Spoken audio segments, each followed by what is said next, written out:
Good evening, everyone. Just a reminder that the meeting is being recorded.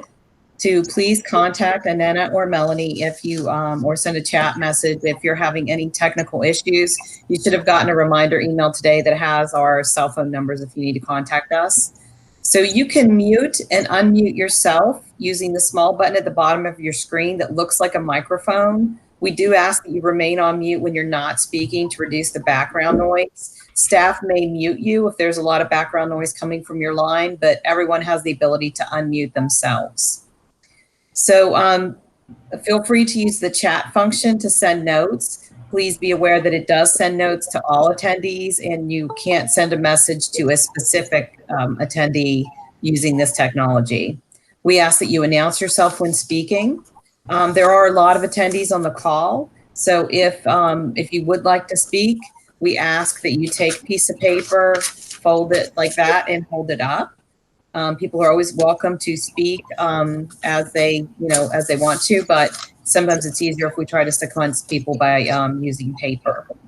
I think that's all for me, David. I'll turn this back over to you.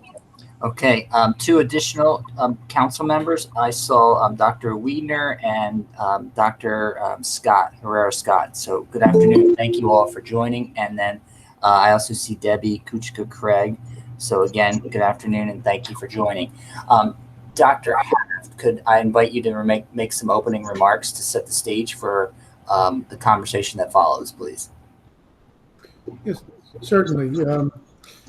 First, welcome to the advisory council members. Look forward to your input as always. And I just wanted to follow up from last week's meeting. We did communicate, as was suggested, to CMMI a letter that was signed and created and signed by the co-chairs, requesting some additional time to deliberate on the track 3. What we received in return was a request from CMMI to give them an indication of what progress specifically has been made to date, and then they would reflect on the request based on that progress. And tonight, I believe, so we owe them by prior agreement some information from the Program Management Office in MDH on exactly what progress we've made to date. And I think that we can probably categorize that this evening into 3 broad categories. But first, before we do that, I just wanted to remind everyone that in and among the things that CMMI has mentioned to us in these discussions is that they do have the authority to not continue or to terminate the model. So they are willing and able to exercise that authority if we're as a state not in compliance or in alignment, at least, with the direction that the federal government's going with these models. So with that kind of as a background, I think that we from my distillation is that we have many areas that we agree in principle that are really important areas. Things like the population-based payments, things like the flat fee, although it's in principle, not in detail, and things that there needs to be a performance adjustment. And those are the basic fundamentals where we have substantial agreement in principle. That's where we should go, but we need more work on detail. We have some things, many things, as we'll talk about them hopefully tonight, that we agree in detail, that we simply agree. They're basic things, that it's primary care focused, 125 beneficiaries, and on and on. We went through the list. I think there's a dozen or more things that we have said, yes, that's good, that's fine. We don't have any significant agreement.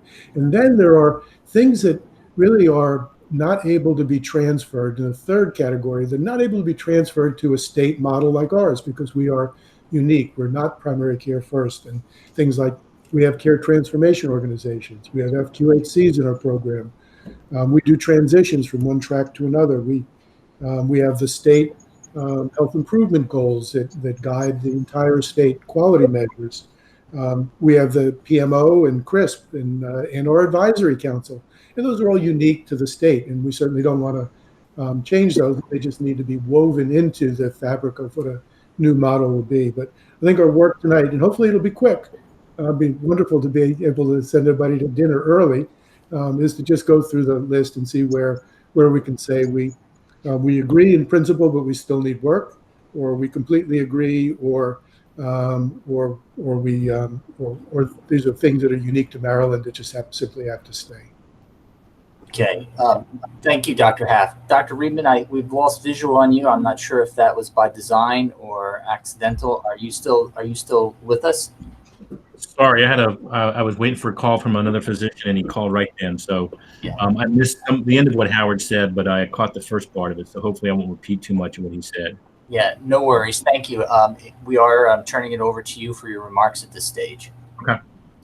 So I think, Howard, I know the first part of his comments was certainly on track with where we were. We asked for the extension, and basically they've asked for us to give them some preliminary data. Our hope is that we get them that data, and then we still have some time to have further conversations about the details of some of these issues. We think we can get through this tonight. We've summarized our comments from the last couple of meetings. We have highlighted some points that we think that need to be have consensus from the council. And as Howard mentioned, the last more than half dozen or so items I think are pretty straightforward and pretty consistent with the Primary Care First program. So I'll go ahead and get started, and we'll open it up for conversation. Did you have something, David? No, I'm queuing Lon to bring up the document. Yeah. So, and certainly feel free to interrupt me at any time if anybody has any comments. If we can't see you, you certainly chime in, and we'll call on you. So I'll let Alana pull up our standard template we've been working with. The first part of that is in white there on that third column is really kind of what we talked about, the summary, what we talked about at the last meetings. This was actually 2 meetings ago. And if we scroll down, I'm going to let you read all that. I think everybody's aware of that, hopefully had a chance to review. But the real meat of this conversation is what we kind of came up with key takeaways from this. And highlighted in yellow were what we feel like we need the council's recommendations on to clarify tonight. And the first one being the recommendation on payment based on beneficiary level versus practice level HCC scores. And then we'll talk about in a little bit the need for the council recommendations on 5-tier versus 4-tier, and the SIP, which we'll have a conversation about. The key takeaways from this first item were really the base. I think we came to consensus that the flat rate, the base rate, was reasonable. There was no questions about how that rate came up with that rate. I think it was around $40 or so, $40.83 if I remember correctly. And we felt that was too low, especially based on what the average visit is, and we felt that it should be more like a level 3 visit or some kind of blend of that, and wanted to make sure the committee was at least an initial recommendation that we base it on more current coding and maybe closer to a level 3 than a level 2, or something maybe between a level 3 and 4.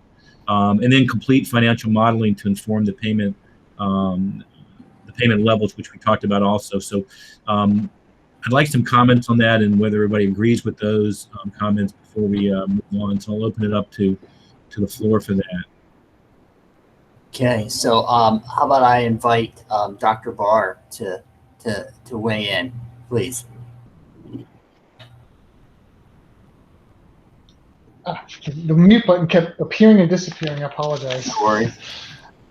Has there been any modeling of sort of an average practice using either one of these? In other words, a level 3 or the other recommendations, so we could look at the potential impact on a practice? I take your point, Dr. Riedman, in terms of the level 2 is not as good, and level 3 would be preferable, but in the modeling about is HCC score still on the table in terms of practice level HCC, and how would that affect practices in terms of their revenue? So Dr. Haft, do you want to try to answer that? And Dr. Riedman, if I stepped on you, my apologies. I can't tell if I did. It's I think to be fair, it deserves a more detailed analysis to compare the two. But we did do a high-level analysis looking at our current practices and comparing track 2 to the how they would fare, how the practices would fare in terms of the average HCC score, and for any practice that would be in group 3 or group 4 would do better than track 2. Group 2 would be a little worse, and group 1 would be significantly worse. As it turns out, most of the practices, I would say 85%, will wind up in group 1 or group 2 based on the current HCC scores. So very, very few in group 3 or group 4. So I think it does still require more modeling, but it leans heavily toward financially disadvantaging the group 1 practices, which would be about a third of the practices, and possibly another half in the group 2. So Howard, that would push us to the flat rate level 3 because of that preliminary modeling, we'll call it, or high level modeling. Is that what you're suggesting? No. So this is actually based on the population-based payment piece. That if the way population, I won't spend hopefully too much time on this, but the population-based payment model that Primary Care First uses is it just looks at the average HCC score for a practice per se, and then pays everything based on that group that they're in. So anything that's below 1 will get, if their average is below 1, even if they have beneficiaries with high HCCs, if the low HCCs balance out and they're below 1 on an average, they'll just get paid at the lowest rate. Right. So I was saying, based upon what you shared in terms of your modeling, is that why it seems like we're leaning towards the flat rate as opposed to an HCC score rate? No. So the model would have both. It would have a population-based payment that would be paid every quarter in advance. I think we're in agreement with that. And then there would be a flat rate for visits that is this reduced, whether it's level 2 or level 3. So there are two, both an advance payment and then there's a per visit payment that's just paid for Medicare. I don't think that anybody disagreed with having both of those kinds of payments. I guess what needs to be modeled out is how best to make that fair, not so that it's, in one determination, I think Will Daniel had said it might be $200 million for a year for primary care. We certainly don't want to see that. That would be more than what we'd anticipate, but nor do we want to see it disadvantage the programs over where they are now. Yeah, so thank you for the question. Dr. Kiki, did you have any comments? Yes, I did. So just to clarify, this replaces the CPCP payments in the track 3 model, correct? Yes, yeah. Correct. Yeah, and that's different from the payment for performance. So, a bonus you get for performance after looking at the quality gateway and all that stuff. Yes, in this program, the performance bonus adjustment goes on the entire population-based payment. So all of that is adjusted based on performance, not just the PBIP as we have now. And the comment I agree with that arrangement. Go ahead. No, I was saying the comment was made, and I think it's appropriate that this fee needs to be reasonable. We don't want to. The purpose of the program is not to encourage more visits. It's to encourage better quality, but it needs to be a reasonable fee that it's not a hardship to the sites. And the $40 is most likely at or well below some of the cost of seeing those patients. I think that it just needs to be a more reasonable fee. And I think those comments were made last time. So, but yeah, this would be just a basic fee, not to encourage more visits, but encourage at least some comfort with our income. Ben, question. Oh, you're muted. No, you're muted, Ben. The level 2 is about $40, and I think level 3 is about $75. That's somewhere. I think Bob Berenson had talked about a rate that covered the cost of a reasonably efficient practice. I think that if you look at the fee level for level 3 E&M 99213, you'd probably find that it is around $70 to $75, which is a dramatic increase over 40. That probably is a deal point of accomplishing what the flat rate is supposed to be. Maybe we need to be nuanced in this recommendation rather than stating, drawing a line in the sand. I agree that maybe $40 is in a Maryland market is unreasonable, but I think 75 is probably unacceptable. Ben, are those, would you know when those numbers are from? I thought Bob was saying that the 40 was based on, I think, 2018 or 2017 numbers, and that it was closer to 50 something for level 2 now, and somewhere around the 80 or so for level 4 or level 3. Sorry. That's right. Do you know the dates on those numbers that you have? I'd have to look them up to see, but they're based on the 2020. The numbers I saw are based on the 2020 fee levels, not the Medicare fee schedule, not the 2018 fee schedule. Okay. Dr. Happ, were you going to make a comment? No, I think this again goes back to by principle. I think we're agreeing that a flat payment is something that would be acceptable. We haven't agreed upon what the rate for that is to make it meet the goal of neither encouraging nor discouraging face-to-face visits.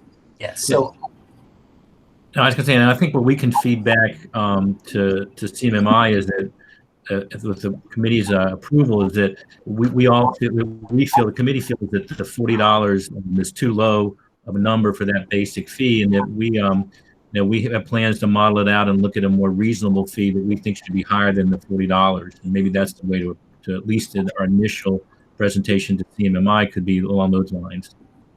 And Dr. Riemann, I think Dr. Haft is making an interesting point.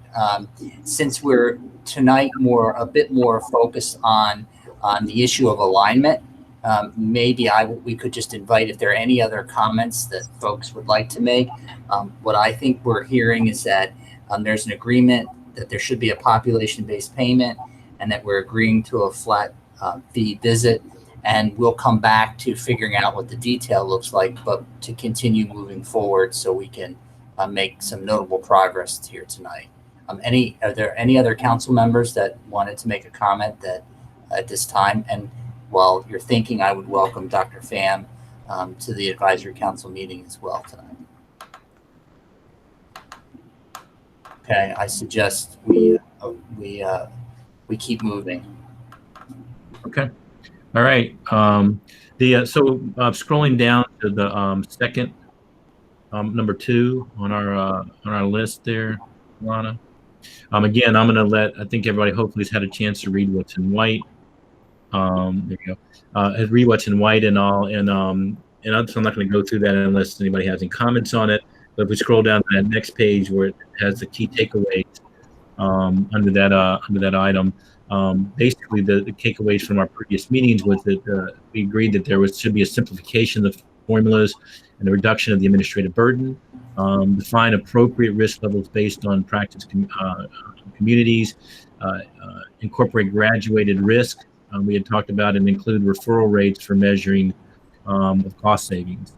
So that's something that we had taken away from our previous meetings, and I'll again open it up to the floor for anybody who has any comments on those. And Dr. Riedman, I would ask council members to think about comments related to more along the lines of, do we agree with national benchmarking? And then we can come back to, if there are issues you think that we need to resolve, we can note them here as well. So why don't I invite Bob Atlas to make a comment. Sorry. I think that I don't know that I have. So the question is really on whether national benchmarking is the place to go here. Yeah, correct. Well, I don't really, I don't know that I have a specific sentiment on that. I mean, I think that we have to recognize that the,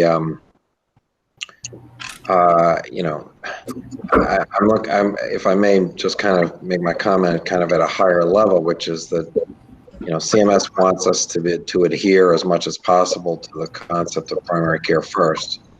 And the more we customize, the more the crankier they're going to get. So, I think any benchmarking is subject to whether it's national or local. I'm just thinking we need law of large numbers to apply. And that includes, these comments about graduated risk, appropriate risk levels based on practice communities. I mean, we know we have to have physicians with skin in the game, so to speak, and we just have to make it suitable to the circumstances without appearing to be just wanting to escape the burden that this program represents. Yeah, great point. Thank you. Dr. Pham, are you able to comment? Okay, maybe not. Sorry, I've multiple things in my hands. No, I would agree. I think I can't think of a compelling reason to not do national benchmarking. Okay. Are there any, perhaps then at this point, Dr. Reedman, I would ask the question of the council, is there anyone who thinks that at this point, national benchmarking should not be the direction which we head? Please let us know that now.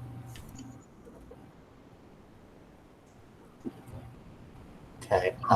Just a comment. So for those who came in a little bit late, I think Bob's comment was right on with what we had talked about earlier. So just to update everybody, the start of our conversation was that we did ask for a delay from CMMI, but we did get feedback that they wanted some, at least some initial ideas of what we're thinking about, but made it kind of clear that if we stray too far from the original program, that we're going to stray too far from what they're considering. So even though we all may have some thoughts about what we want to do in a different way and some other ideas, I think we can save those for at least our conversations. So we have some open conversations in our later meetings. But for tonight's purposes, we need to get this kind of pinned down, and it needs to be at least in the ballpark of what CMMI is asking for. So I just want to make sure everybody knew that we came in late knew that. So if there's no other comments under that. I'll give it a second. If not, we'll go ahead and move down to the actually number 5 is our next item. Well, actually, I'm sorry. We do have it in order. So you can go back up, Luana. I just want to make sure everybody. 3, we didn't really have any changes there, so I don't think there's anything to discuss under number 3, which is the attribution. We've had those conversations. I don't think there's any other conversation unless somebody has something. Number 4. I think the same thing. We'd had those conversations and we didn't have any changes that were significant from the original primary care first program. So I don't think we need to have a conversation about that unless somebody has comments they hadn't made so far. And if not, then we'll keep moving down to 5, which was the one that we had conversations about at our last meeting in more detail. Again, I'm going to let everybody read what's in the white section there, that the advisory council feedback that we had from a previous meeting, and then the next page has again the green highlights of what the key takeaways were from that. And the takeaways there were that we established quality measures with input from the payers, alignment and practices considering measures for the SDOH, and then also include practice input on measure selection. So again, I'll open that up to comments to see if everybody's in agreement with that and if there's any changes or comments we need to make on that. And how about Will? Good afternoon. Thank you for joining. Will, any comments here? Nope. Sorry, you caught me texting, David. So I don't have any comments. Okay. Anyone have any special comments? Dr. Wiedner, are you still available? Yeah, I'm here. I'm just trying to unmute my mic. The only comment I had, there's considering measures for the SDOH for, now that we're track 2 and screening for social determinants of health, I think it would align well to have track 3 types of incentives be to apply that and to really, for those patients who are very difficult because of their social needs, trying to find some measure that really takes that and helps understand, could these people be placed as a tier 5 complex need patient? I don't know what measures can be applied to patients based off of the screening to do that, but I would love to see some identification in this to say that this project would work towards identifying those who are in the highest need for social needs and indicating that they're more complex needs and would be paid such, because those are really some of the most needy patients that we have in our practice who have these social determinants and take a lot of our care managers' time, and that type of alignment would be good to have. Yeah, good point. And maybe I could invite Debbie Kuchka-Craig to follow up on that. She might have a perspective notable to share. Yeah. Thanks. Debbie. And we may have lost her. Okay. Dr. Okiki, any comment here? I agree with Dr. Widener about that. And I think it gets very tricky and can be complicated, but it's definitely doable to make sure that we're able to quantify what the social determinant levels for each patient, and also tie that into their risk level and see how that ties into performance. Now, to the extent that that also kind of also ties into, and I know we're not on the topic, the compensation you get based on performance, based on the complexity of the social determinants tied to that patient's, to the patient as well, would also be helpful. But at least from a ECQM standpoint, I do agree with him. Yeah. Any other nuancing, Dr. Berkowitz, you might have here?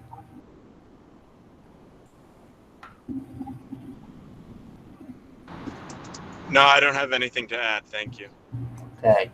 I would just add two things. One is that this may be easier for us than what we think, at least to start out, in that that CMMI has already instructed us under the MOU to align all of our quality measures for the state. We should select and then align all of our programs along those.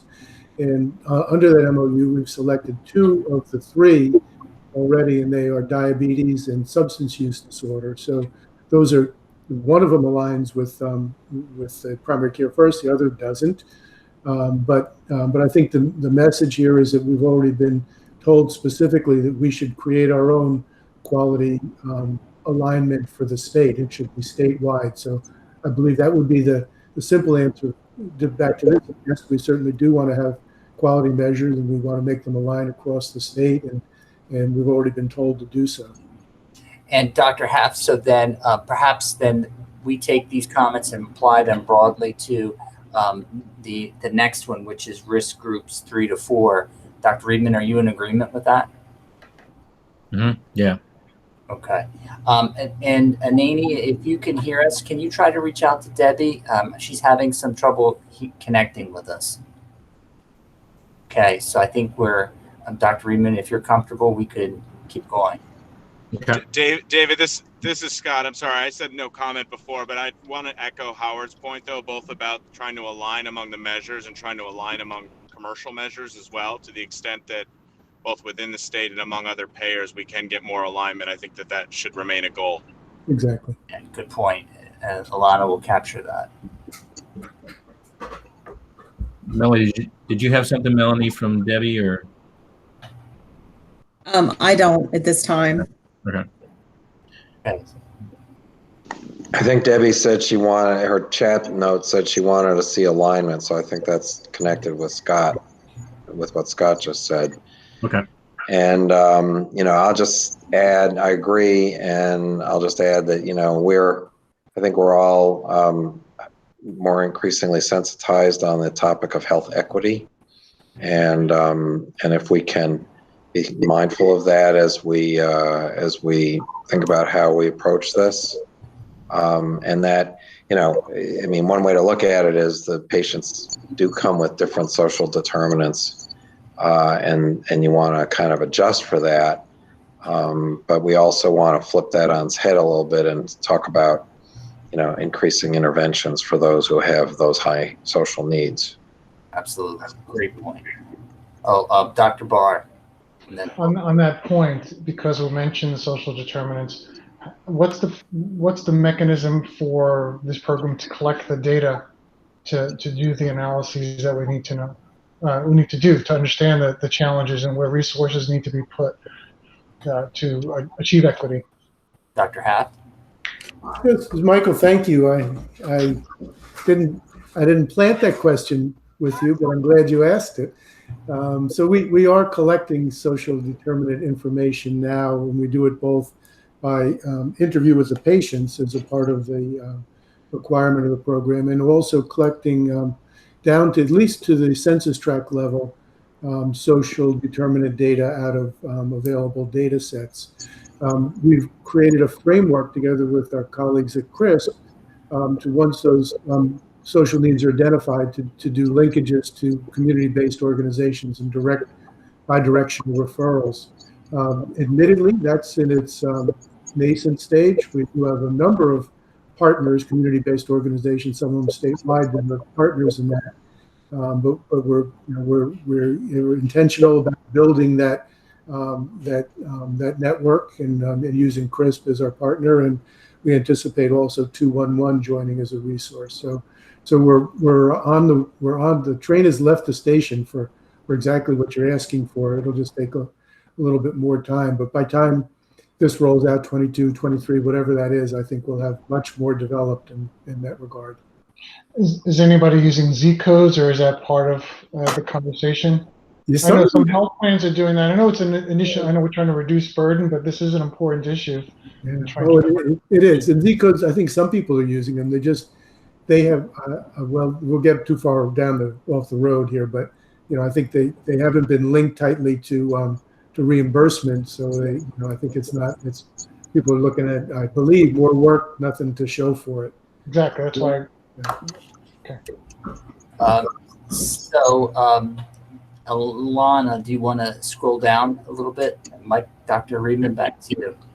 So the number 6, the general options, again, there really wasn't any significant change from what the primary care first program is. We didn't have a lot of comments into that. So again, if somebody has some comments, we can certainly pause there. But otherwise, I'll keep moving down until we get to the next section. Again, I'll give everyone a second to comment before we move on. Sure. Yeah, Dr. Reedman, I apologize. Okay. I really don't mean this to throw a wrench in the works, but I wonder if it's worth asking CMS the explicit question of whether they are anticipating metrics around COVID vaccination, at least for this coming year in primary care first, as well as any number of other VBC programs. Is that a question that we can put to them without it looking like we're trying to step ahead of them?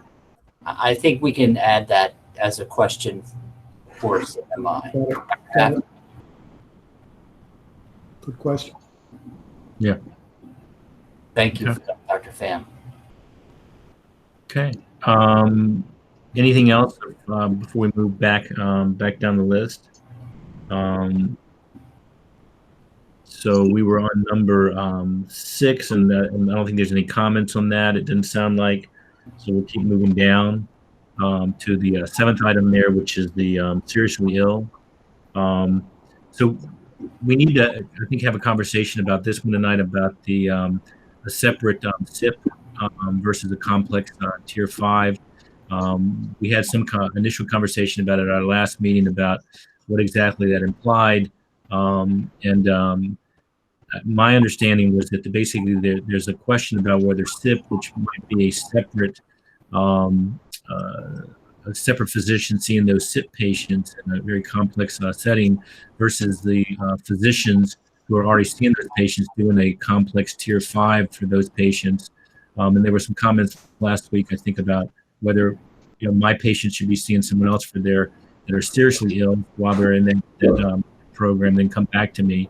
I think we needed to clarify that about whether we would have a complex tier 5 or a separate SIP. And Dr. Reed, I think that's a great point. So I would just frame it and then ask Dr. Haft to make a couple of comments. The general thinking is that there's a SIP hybrid approach here, and that under primary care first, a practice could be SIP only. It could choose to be just treating the primary care patients, or it could be a combination of both. And I think there's some general thinking around this being an unresolved issue, meaning that there needs to be more deliberation. But I believe that there's a leaning to the side of a hybrid structure. Dr. Haft, is that fair to say? Well, I think it's one of the options, and a hybrid structure would allow practices to take care of what patients, no matter what their level of need is. It may also, and this needs to be worked out, if they were agreeing to be SIP, they may also have to agree to take patients who are seriously ill, who are not currently an attributed beneficiary of theirs. But I think that's not clear at this point. And it's unclear because I think primary care first doesn't exist as an entity yet, so we don't have kind of visibility on how that all works. But I think at a minimum, saying that we as Maryland primary care providers want to make sure that we can continue to care for all of our patients even when they get very ill would be a reasonable statement to make, and that would put us in the SIP hybrid category. Yeah, and the SIP is unique in that it has higher payments, and it also has a transition goal where, on average, the practice is supposed to transition their patients in 8 months back either to a lower tier or to another practice. So if we think there's a hybrid approach that's worthy of further discussion, perhaps folks might be able to weigh in, and I could invite Patrick to make a couple of comments here. And Patrick, you may be muted, or we might have lost you. If that's the case, Jean, could I invite Jean to make a comment? And then we'll go to Will. And Jean, you may be on mute, or perhaps we've lost you. Okay. Will. All right. I just unmuted myself. Sorry about that. It took me a second to figure it out. Anyway, I guess I was staying quiet and listening, which is something I'm usually not good at. But I have two kind of general questions, and I don't know if this is the appropriate place to ask it or not. I think the work we're doing going through each section is fine, and I don't have any strong opinions. I think the doctors are doing a really good job kind of expressing the different concerns. I have two kind of bigger questions. I kind of agree with Bob's comments that CMS wants us to get something in and wants us to be more aligned with the Primary Care Plus program. And I have some concerns about that. I think there's a reason a lot of doctors haven't signed up for it. So I do think it's important that we try to differentiate what we're doing. I guess I wondered how quickly are we expecting physicians to go to track 3, and is that addressed anywhere? I didn't see it in the pre-stuff we got, and I am not able to look at what we have up there, but I think that's a concern. We want to make sure that we keep a ramp where we get people from 1 to 2 to 3, and we don't totally just get rid of track 2. And then my second point is that it's my understanding that Howard and the primary care staff have been doing some good work with the HSCRC, and we're close to aligning on some risk for the practices through the CTI program. Are we planning on putting that as a positive update for CMS that might increase the probability they feel comfortable with what we're doing? So Gene, on the first item about the track 3 and all, we're going to talk about that in a couple of minutes. It is on our agenda, and I'll let Howard answer the other question about the HSTRC. So, Gene, yes, I spoke as early as today with both Katie Wunderlich, Will, who's on the call here today, Will Daniel, and Adam Kane regarding the CTI, and they were, though it has not been passed by the commission yet, they were strongly encouraging us to include that as what they thought would be highly probable as in our communication is another way that the state is working together jointly between HSCRC, the state, and MDPCP to jointly be able to mitigate risk and achieve the goals of the care model. So we intend to include that information since we've been given a green light to do that. With the footnote that it's probable, but it has not yet been passed by the commission.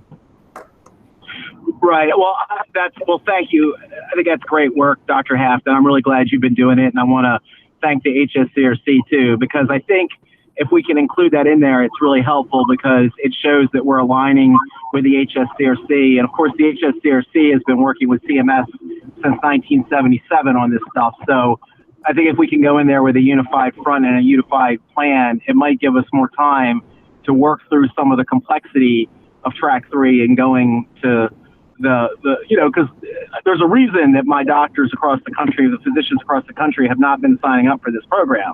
And there are problems with it. And I think if we give them more time, they can work through them. So I think what we're doing is really good. And I think having that in there is a good idea and it's good news. And I appreciate your work on that. And I'll wait to hear the discussion on the ramp up. But I really think, and our CTO obviously deals with a lot more smaller practices that need the help.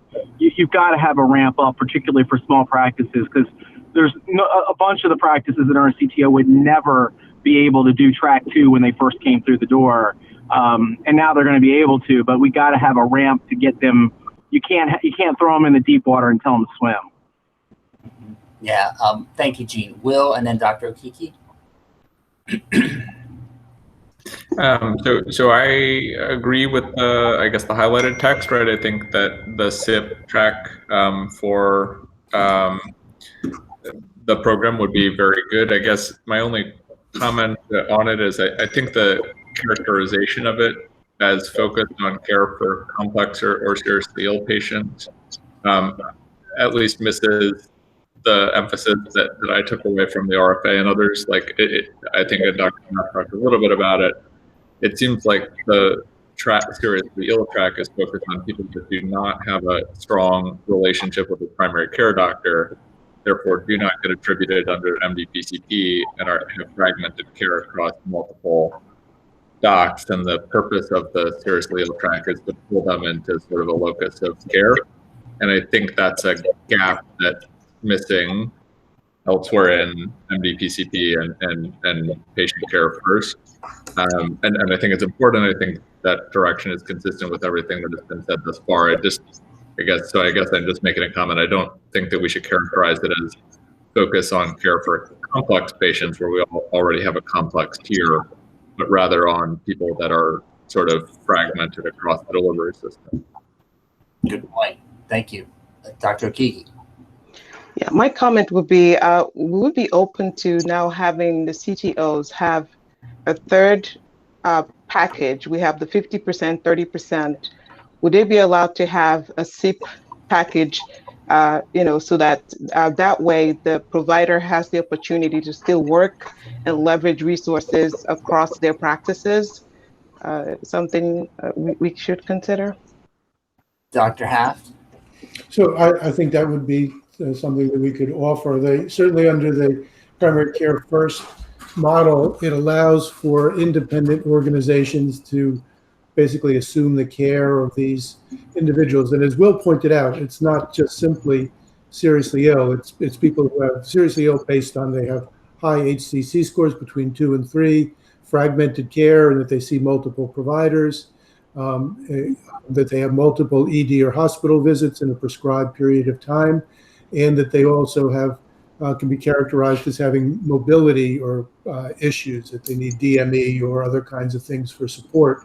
And I think that you both describe some who are not attributed to the primary care practices, but as a primary care provider, and I think many of our colleagues will say this, it describes many of the patients that we take care of anyway who see multiple providers and have multiple admissions and need support at home and have significant medical conditions. So it would be a mix. But I completely agree with Will on that.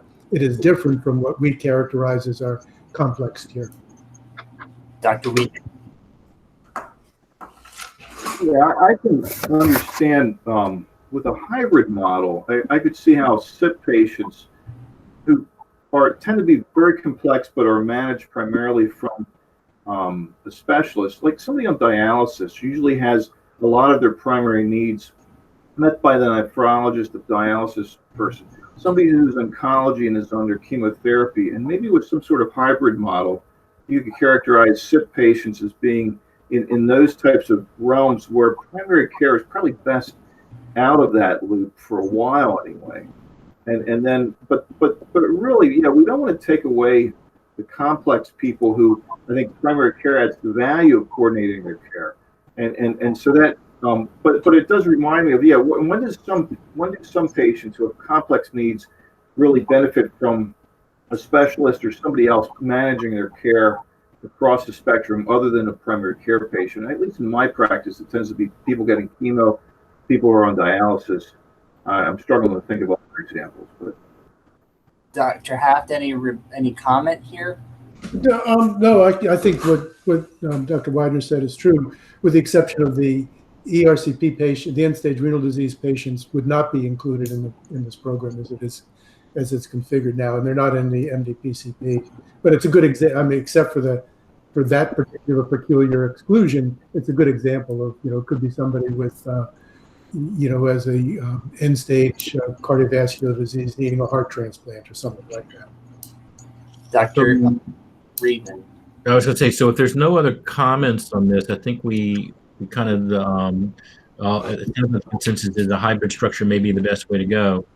And that if there's no other comments on this, we'll move on in the interest of time and head down our list to number 8.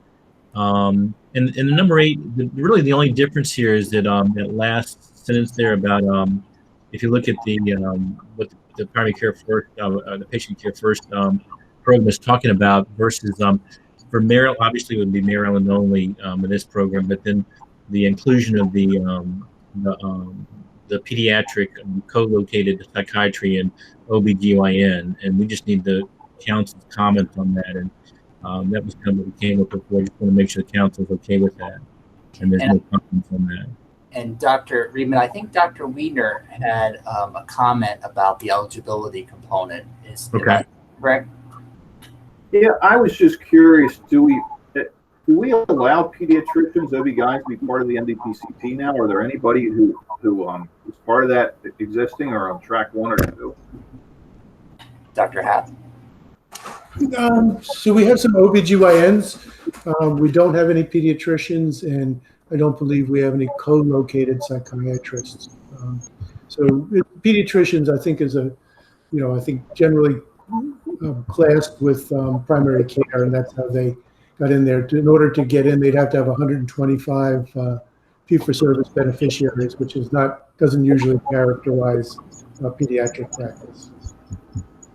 Yeah. So should we include the word? It's not I don't think it's a big deal one way or the other.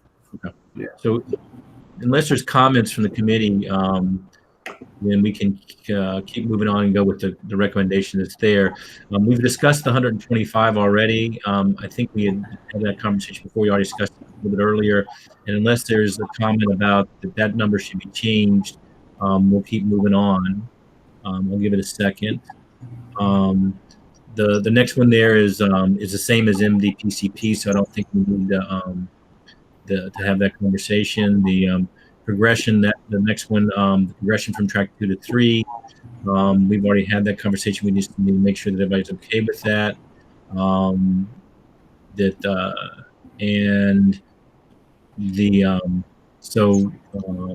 Actually, why don't we stop there? We had that on. It's further down. But why don't we stop there and talk about the progression from track 2 to 3 at this point then, and so we can do that and make sure we have time for it. We've had conversations. Is it mandatory? Is it not mandatory? I think CMMI came back and made it very clear that it's mandatory. The question is, when is it mandatory and how is it mandatory, I think is the best way to phrase it. And so when should we make it, and how do we phase it in? And I think that's a really key point that came up a couple times at some of our meetings, that it looks like track 3 is going to be mandatory, at least from CMMI's standpoint. And Howard, you can correct me if I'm wrong on that. But should we have a phase in? And we've talked before that, and we just brought it up a few minutes ago, that to put most physicians, in fact, I'd say all physicians, into a situation where you have to do track 3 before you're ready, and not phase it in is a setup for disaster for the practices. We're going to have to learn this as we go along. We learned track 1, we're learning track 2, or phasing into it, but track 3 is going to have to be some kind of phase in my opinion. So I'll open up the track 3 part, and we scroll down to that now, and I'll open up to comments. I know that some have some pretty strong comments about this. So, David, could I invite Dr. Pham to start us off? And I think Melanie, I think Alana, you were at where we should have been. I think you were good. So if you go back up, okay, Dr. Pham. I apologize. The question is how quickly to move to track 3. I think the question is how it looks like there's not such a question of whether it should or shouldn't be mandatory, at least from CMMI standpoint. How quickly should we phase it in, and how do we phase it in? I think would be the committee's recommendation, that it shouldn't just be that here's a date and you have to start track 3, but there should be some type of phase in for that. And how do we do that? Yeah, so I mean, I'll just throw out a straw man that I don't feel strongly about at all, but I assume that it's safe and reasonable to expect that people be allowed to spend up to 2 years in the previous track before they're expected to move on. Ideally, it would be 1 year, and some people may have that ability. We wouldn't stop them. But I think it's reasonable to expect that after 2 years, you've gotten the hang of track 1, you should move to track 2, and thereafter to track 3. That's one approach. Good enough. Thank you. Dr. Barr. Yeah, I think Mike has it right. I see some other white flags, so white piece of paper. We know from certainly track 1 takes a while for folks to improve and get ready for the higher level. So I certainly support a 2-year. From 2 to 3, I think it depends on the performance of the practice. If you can build some metrics into it and make sure that only those that are ready can go in there, so you don't get any disappointed practices and have to unravel it. Okay, thank you. Melanie. Sorry, trying to unmute myself. This is actually from Debbie Kuchka-Craig. People can read it. It's in the chat. She's unable to speak, so or for us to hear her because of her PC issue. So she said that she believes that we agree progression is key. Practices should have minimum 2 to 3 years in each track. New practices coming in should also have opportunity to progress. So I think what she's saying there is they shouldn't just have to start in 3. So, but that's in the chat if people would like to read or comment. Thank you. Thanks. Will, any reaction from your perspective? No, I think the progression makes good sense. You know, I'd be curious as to CMS's thoughts on the speed and whether, you know, pushing for getting this done for 2022 was in some way related to how quickly they want to see practices transition, right? And so there might be some trade-off. You know, if we start track 3 in 2023, you know, a shorter transition period or something like that. But some transition makes good sense. Can I amend my contribution a little bit? Sure. By just putting out there that I guess I'm reacting to, I forget whose comment it was earlier, that you know, there may be less uptake for primary care first than CMS had hoped. I do wonder whether some of the pressure that we're getting from them to align with primary care first is precisely because they're starting to sense that. And from that perspective, yes, we want alignment, but I do think it would be helpful for us to distinguish ourselves. Good point. Very good point. And, you know, this might be a good place. Kathy, are you able to weigh in? Are you still with us, Kathy Chapman? Yes, I'm here. And actually, I was looking for my piece of paper to erase it. One of the things when I reviewed the primary care first, some of the critique was that Areas that are more affluent and healthier will do better in the program. Areas that have more poverty and less wellness in their communities will not do as well in the program. That describes probably Eastern Shore, Western Maryland. So as a small primary care practice, that is concerning to me. And one of the things that has popped into my mind is what would stop a practice from getting to the point of being mandated to go to track 3 and decide, nope, not taking that risk? Dr. Hath? I think those are all excellent points. I think, transitions are always very helpful as people get prepared for whatever the next iteration is going to be. It gives them an opportunity to adjust their finances, their workflows, and other kinds of things. But I think importantly that the world, kind of does break down also, besides the urban and rural, into those that are large and well resourced and those that are not. And small, medium-sized practices don't have typically a lot of reserve in the bank, et cetera, et cetera. And one of the allures, if I take a step backward, the allure of this particular model is specifically the wow factor. The sizzle is, wow, I can make 50% more. And the counterbalance for that is I might be at risk for losing 10%. I think for some of the small and medium-sized practices, it's not an attainable allure, the 50%, and maybe having the opportunity to say, you could put 3 or 5% at risk, but have, an upside of 15 or 20%, which is an enormous upside if you do well, is a more realistic approach for those. And those who are, are more, either capable, well-resourced, or gamblers can go to the high upside and the higher risk version. So I think this is what CMI did with ACOs originally, and said for rural practices, we'll give you a kind of an opportunity to do a de minimis version of risk for you. And I think that kind of makes sense. We don't want to, some of our small and medium-sized practices actually many of them do quite well, better than some of the other organized practices, and we don't want to scare them away from the program. So I think whatever the reasonable accommodations, while still, and this is important, while still making their accountability significant, is I think would be appropriate. But that's got to be nuanced, so that's going to take a little time to work out. Thank you. So let's go to Bob, and then I think Dr. Berkowitz had a question. Bob. Sure, thanks. Well, the thing about MDPCP and whether it's primary care first and all this stuff is that when CMS looks at Maryland, of course, they're not looking at just at the MDPCP, they're looking at the total cost of care model. And of course, in their minds, they can twist our arms on MDPCP because they are using it as leverage to, under the belief that we want the total cost of care model to go on in perpetuity, and we have to demonstrate that we're playing nicely with them by going along.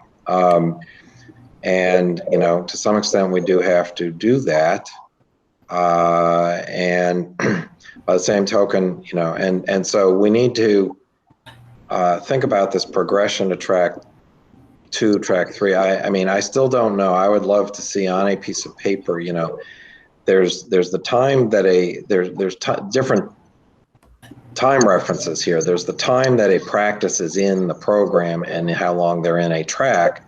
And then there's the time on the calendar that that a track exists. Okay.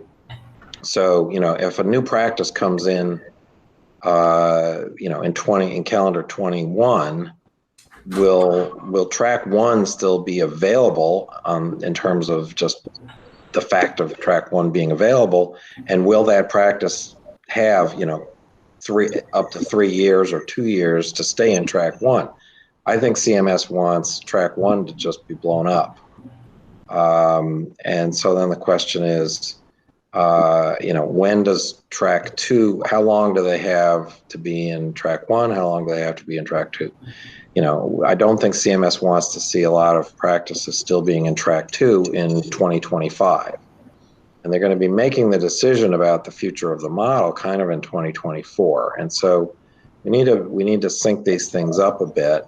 I realize that is not a subject for many of particularly the individual practitioners and practice representatives here, but it's the big issue for the hospitals because the model is the big thing for us. I think what we had a conversation about was, and the way I look at this would be that not that track 3 wouldn't be, I think we're all expecting that to be mandatory at some point, but I think the question is, how do you move into track 3?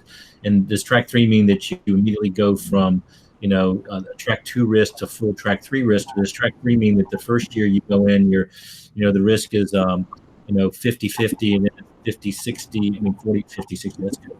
40-60, 40-60, or we move up that risk so that the first year you do track 3, it's not the full risk of track 3. There's a graduated risk that the practices take if they want to, the ones that aren't ready. Because I think that making the practice to go straight from track 2 to track 3 with all the risk that it entails immediately without having the ability to really learn how to do that and adjust their practices would be a setup for significant hardships on most of the practices, including the larger ones.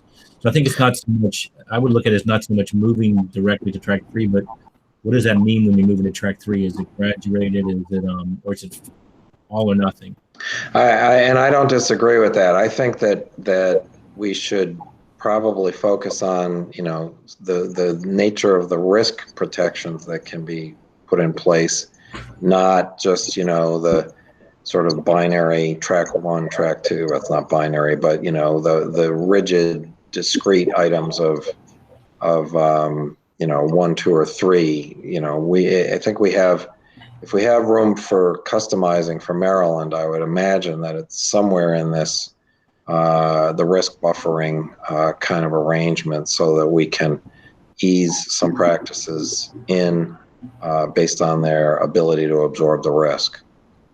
And thank you. And before we get to Dr. Berkowitz, I think there was an add-on to your response, Bob, by Debbie. Melanie, can you read that? Yes. Debbie says, I'm curious about whether or not we have a goal to increase the participation of practices in this program overall. My understanding is that we still have only a fraction of participation overall in the state. If we want to enhance participation, then I believe we can only achieve that by keeping the tracks to allow practices new to program to learn and progress. So, Dr. Hack, I see you shaking your head. So it's safe to say we can put this in the unresolved column and come back to it for more discussion? Can we, I think we can agree on some things. We could agree that, and I think it would be helpful if we indicate this, that we can agree that we're going to phase out track 1. We agree that, I heard that we would agree that we would move to a track 3 with some progression within track 3, and then phase out track 2 at a period of time. How that's going to happen and what period of time is work that we have to do, but it would be, and to Bob's point, it couldn't be 21. We couldn't phase out track 1 and 21. We already have 100 applicants or more. And many of them will wind up in track 1 and 21. So it would be a little like pulling the rug out from under them if we said we decided that that's not for you anymore.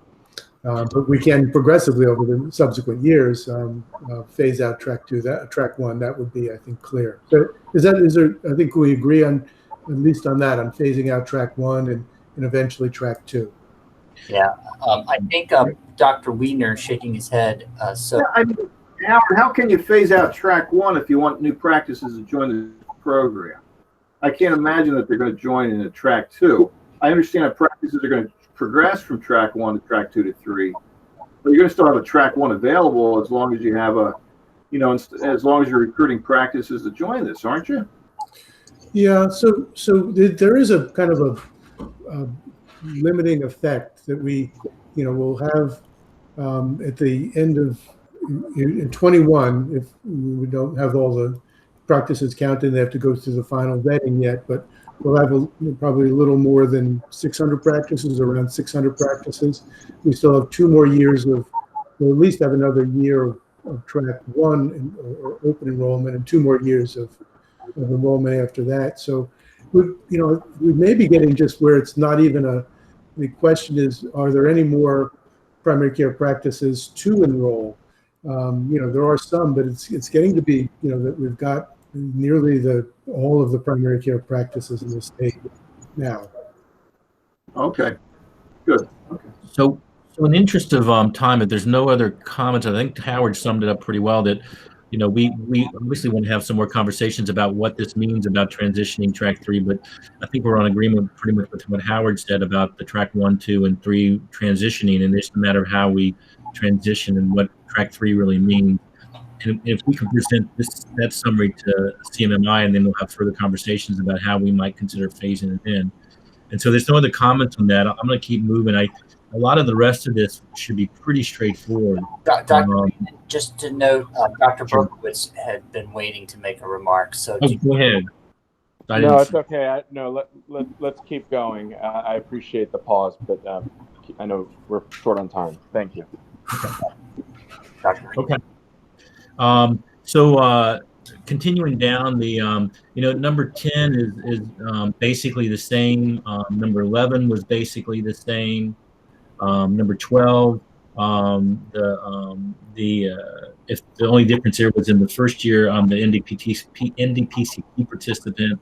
Otherwise, transitioning practice will complete a transition request application. I don't think there was any real comment or discussion about that one. We just want to make sure the committee is in agreement with that. Number 13, we've kind of agreed that there would be a 5-year minimum, the same as the primary care first program. Number 14, there are 2 comments here. One comment here about the one that's highlighted there about about patient experience and using the annual hospital utilization rate. And I don't know if there's any comments about that tonight, but if I'll throw that open if anybody has any other comments or suggestions. And Dr. Eman, Dr. Haft, do you want to frame that up in 60 seconds? So let me see what I have to frame up here.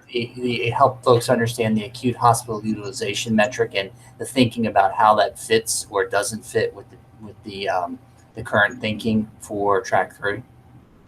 Yeah, so I'll frame it up, and I think we've been round and round about this. The acute hospital utilization is limited to hospital. It doesn't include ED. We've been focused both on hospital and ED utilization for Maryland. So I think we would want to expand that to include both of those. And I think that's really the main issue. We want to make sure that we also can link it to national benchmarks. So I don't know. Other than that, I'm not sure that there's any other issue that we would take exception to that. One of the things that we believe strongly that the program is able to do is provide support for providers and practices so that they can focus on avoidable hospital utilization and thereby reduce acute hospital utilization. The last part of this is that we would love to be able to also include the avoidable hospital and ED utilization as measures, because they better describe what the practices actually do. So practices can't, for instance, and we don't want them to try and avoid hospitalization just for the sake of avoiding it for people who truly need it for surgeries or cancer therapy or other kinds of things. But we do want them to focus on avoiding things that are under their purview for dehydration, urinary tract infections, exacerbations of COPD, diabetes is poorly controlled, those kinds of things that are well established in the literature or within the ken of primary care and contribute in an aggregate $800 million of cost to the state hospital expense every year. So are there any other comments on that after Howard's? If not, I will keep on moving down to, did I hear somebody? No, okay, good. Might I jump in a little bit? I mean, Sure, just go ahead, Bob. given that we have the hospital model and that hospitals have, under the global budget revenue, have huge incentive to also reduce hospital utilization. You know, I just wonder if we might not try to get a little creative here. And you know, there's an argument that says, yeah, it's great that primary care physicians have aligned motivation, but if you know, but maybe this is an opportunity to look at other things. So you know, I'd like us to at least not just like lock and load on that one, but to think about opportunities for creativity in light of the bigger model. Mhm. Understood. Okay. And Will? Yeah, so I would just add on to what Bob said. I think, you know, we've been talking with some hospitals and some EMS providers around ways that we could focus on, you know, transporting patients to alternative destinations of care who don't maybe need an ED level of care, but the ED is open.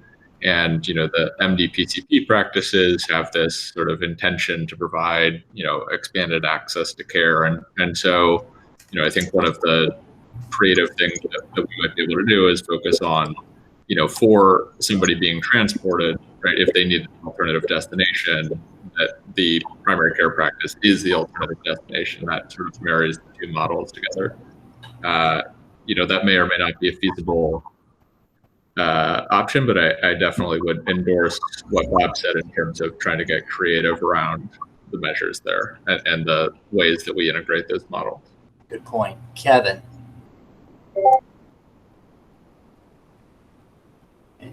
And you may have us muted.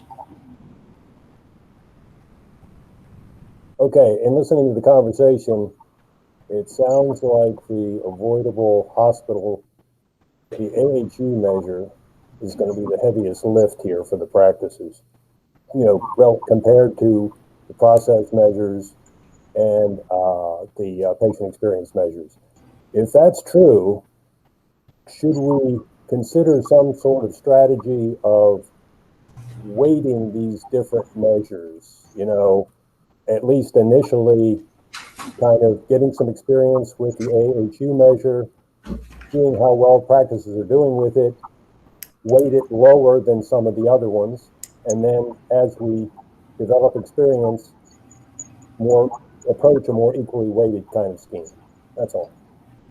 So I think we've added that as comments. Dr. Happ, your feedback? No, I completely agree with what everyone has said, and Bob and Will and everyone, and it describes the fact that Maryland has the unique need and ability to create its own structure for how we want to weight and emphasize measures, because we have a unique system. So I think that's consistent with what we're saying all along to CMMI. We're in agreement that performance bonus adjustment needs to be made on the population-based payment, but we need to make that fit with the goals of the state, and we'll get back to you about how best to do that. And all those are great comments, all highly relevant. Dr. Reed?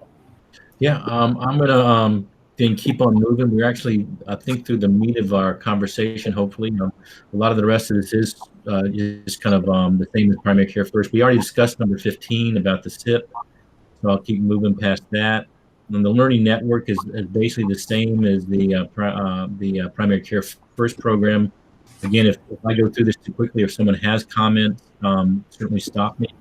I would add just one comment is that we, the state, the PMO, intend to continue to do to work in a hybrid fashion with CMMI on into the future and in terms of the learning system. So it's worked quite well. We hope to continue to do that.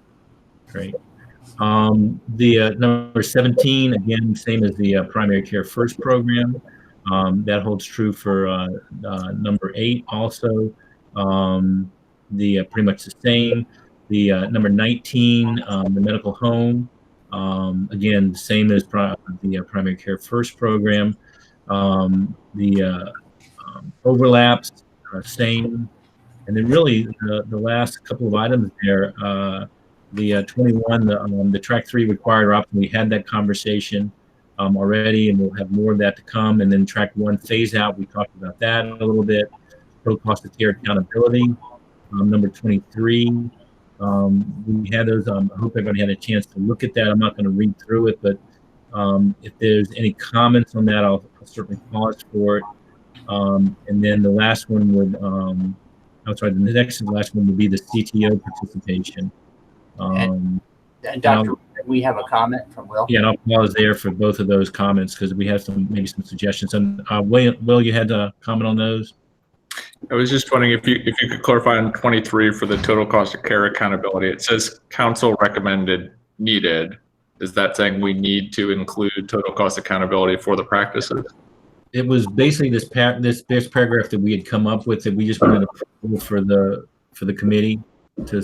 And if you guys want to take a chance, and we haven't really gone through this one at the full committee, unless you had, we assumed everybody had a chance to read it, but I'll certainly open it up for comments there. Howard, do you have anything to add to that? So I think that, in respect to the the overall state goals in terms of reducing total cost of care, that having some measure of accountability, not the only measure, but a measure of accountability in and among the quality measures is important. It's not so important as that the practices have direct ability to impact that in a major way, but that they should stay focused on that because they're part of a larger state program. So I think it makes good sense to include, and even more than that, I think it would be very difficult for the state program for primary care within the total cost of care model contract to not have an element of total cost of care. Dr. Reedman. Any other comments on that? If not, the next item, the CTO participation. There was some comments at one point about whether CTOs would continue or not at some level. This is suggesting that the CTOs, a partnership with them for track 3 would continue. But I know there was at least some comments about CTO, so I'll pause for a second to see if anybody had any feedback on that. Gene, maybe we could invite you to make a comment. And give you a moment in case you're on mute. This is Patrick. Gene, go ahead. No, I was just going to say that I don't understand why we wouldn't let it. As long as it's voluntary, what's the big deal? If the practice wants to continue working with one, they can, and if they don't have to.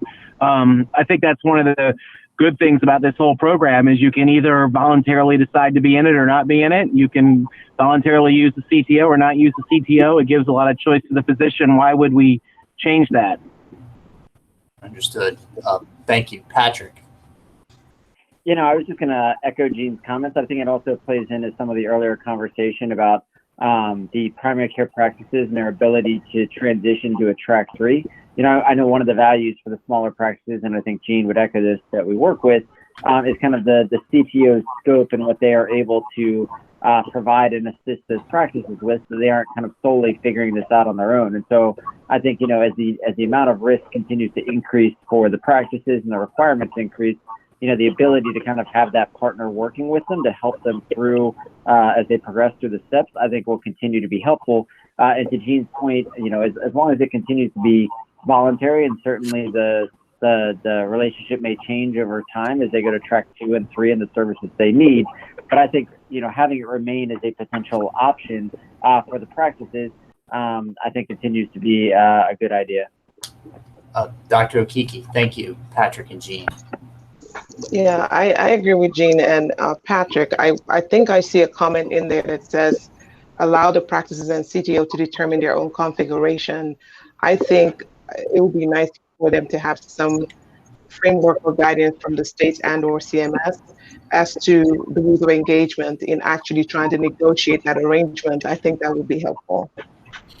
And Bob, were you going to make? Do you have a comment? I didn't have a specific comment on this one. I mean, I think we're assuming, there's some things going on. Of course, HSCRC sees the CTOs as the connection between what they regulate and this program. And so I think we're all expecting CTOs to continue to be a feature here. And a lot of those details still to be worked out in terms of, there's talk of like having CTOs bear some sort of risk outside, since this, primary care first nationally doesn't have CTOs. So whatever we do there is really dealt with under the total cost of care model contract. Yeah, good point. Will any add-on here? So I think it makes sense to continue them. I do think it's a unique aspect of the system, and as Bob says, I think illustrates the unique partnership that we have because of the hospital side and the primary care side. I would still encourage us to think about this in the context of the risk for practices, right? There's less risk for an individual practice as you aggregate, and I think also continues to justify to CMS the need for the CTOs if they're playing some sort of convener or aggregator function there. But other than that, I don't have, I think I would agree with what other comments have been made. Okay, Dr. Riedman.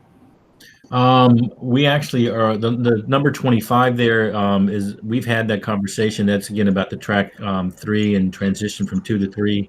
So I don't think we need to have any more comments on that. I think we've already discussed it, which actually I'm impressed. We made it to the end of our list. Before we, I'd like to open it up just for another couple of minutes before, so we can leave 1 or 2 minutes to talk about our future meetings. But I'd like to open it up and see if anybody has any comments on any of the things we discussed today before we wrap up. If not, I really appreciate everyone's time and effort all through all this. The subcommittee, the committees, the meetings we had way back, the pre-COVID meetings that we had. There's been a lot of work and a lot of hours put into this, and we still have more to do, but I think we have at least a basis to be comfortable with submitting this to CMI. Next week is the holiday, after the holiday weekend. And so we thought, especially since we don't have our timeline, hopefully will be a little bit relaxed since we've gotten some preliminary recommendations to them, that we wouldn't meet next Tuesday. But also, I think we will leave it open for the following Tuesday if David and Howard agree with this. And I'd like to see if we can get some feedback from CMI maybe before we have our next meeting to give us some direction about where we're going. And if that's pushed back too far, we may have to meet again. But I think that may be very helpful to see if we can push back the other way to get CMI to give us feedback so we can keep moving forward. So, Dr. Riedman, I think that's an excellent idea. I would say that we have a lot of work to do on the areas that we'll call just tentatively unresolved, where there's more conversation that's needed. Getting some direction back from CMMI is going to be helpful. Howard, Dr. Haft, there were a number of people who joined late. Could you just take a few moments and just paraphrase what's happening here and why we went this direction today for the council members who weren't? Sure. Absolutely. Thank you, David. I'm happy to do that. So we, the advisory council co-chairs through the PMO communicated a letter and email to CMMI indicating that we needed more time in deliberation. CMMI responded to the PMO that they would want to hear by the end of this week what progress we've made, and then would reflect that in their consideration of a delay. So the work tonight was largely to demonstrate where we have either done one of three things. Either we're fully in agreement, we had a number of things that were fully in agreement, things that we were agreement in principle but still needed more work, or third, things that were just unique things to the Maryland model that really needed to be strapped on to primary care first, and were neither in agreement or disagreement. They just needed to be strapped on. So we'll communicate those things to them, and as David suggested, ask for a prompt response. And so before we break, Melanie, was there some remarks? Well, I just want to do the final logistics for people just so they know where everything will be before we completely close out the meeting. David, is that okay? Yeah, and then I would invite our executive director to make a couple of remarks. Melanie.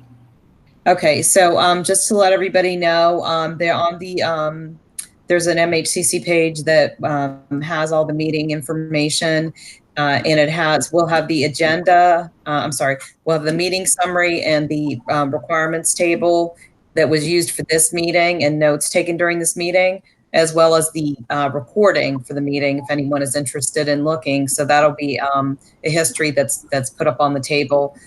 You heard about the following meeting, so I don't need to make any announcements on that. If anybody has any questions on where to find these documents, I'm happy to send out links for them. Thank you, David. Sure. Ben. Oh, I think you're muted. Ben, you're muted. I know I'm muted, David. I've listened patiently.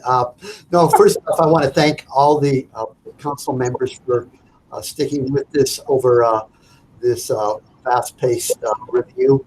I also want to recognize David, Melanie, Alana, and the others who have worked on this. I must say there have been a few panic calls over the last 10 days as CMMI has changed their pace on this a couple times. Go fast, go slow, go fast. And I think that it's a testament to the state staff as well as the council that you've responded to this. The